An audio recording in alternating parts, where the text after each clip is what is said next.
Now, continuing with disbanding party militias now, here's a fallout from the push to disband those groups.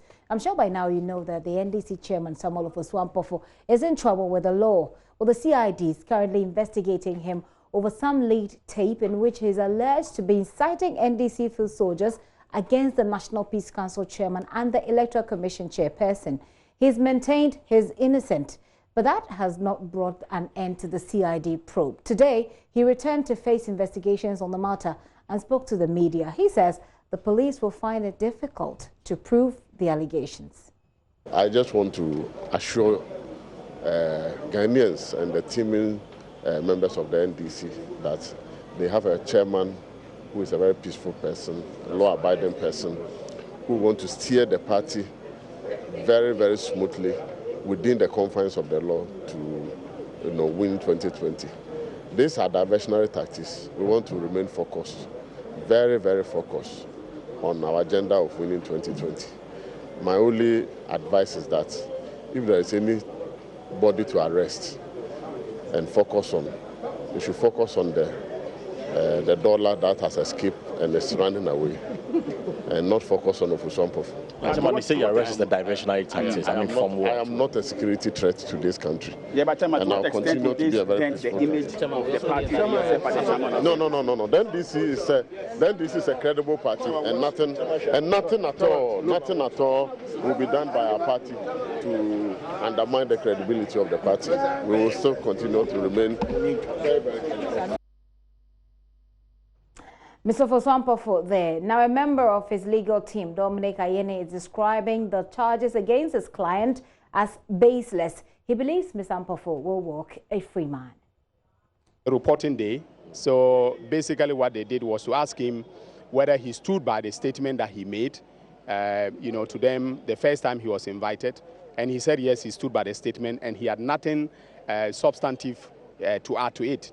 And they basically said, well, if that is the case, then they will continue their investigation and let the chairman come again on Tuesday. I don't know whether to report or for him to be, cautioned on other matters that, arose out of the tape.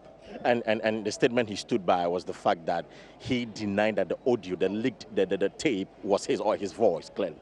Yes, that was the statement he made to the police. He said he wasn't going to comment on it because he wasn't going to comment, or he was denying that was his voice. Yeah, it was doctored. He did.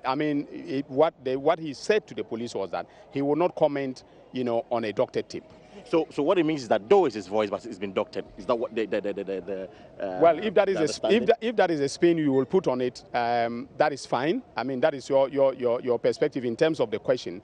But the chairman said categorically that he is not going to comment on a doctored tape because, you see, when a tape has been tampered with, who is alleged to be saying things on that tape, all right, it will be wrong for you to conclude that what is on the tape, okay, is one, his voice, secondly, that in substance what is said on the tape is attributable to him.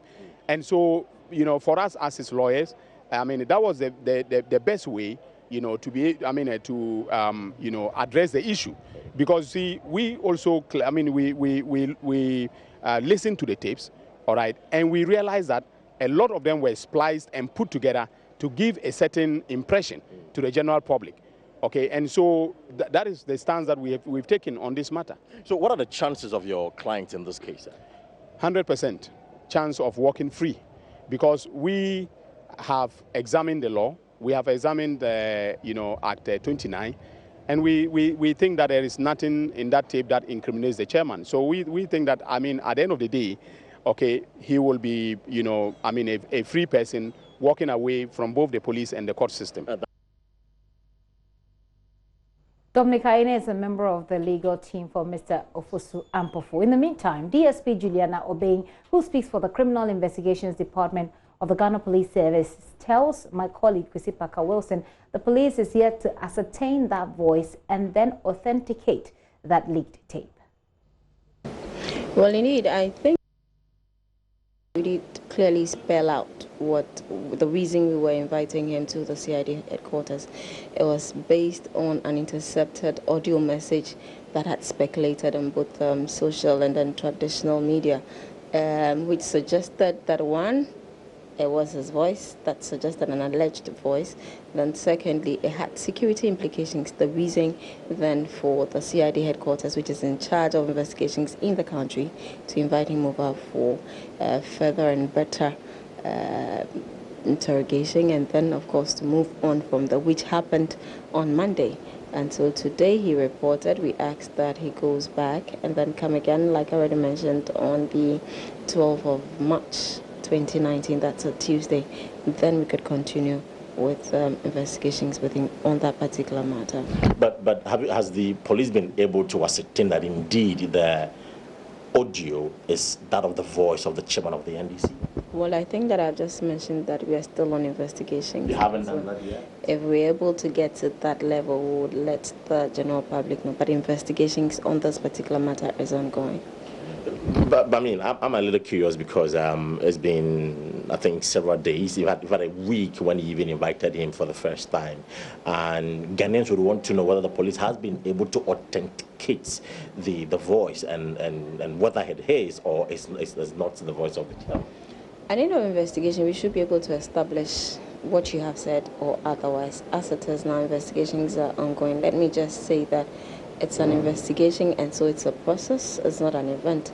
It's not something that would start today and finish today. It's something that would start today and end when I don't even know, because then it's an ongoing process.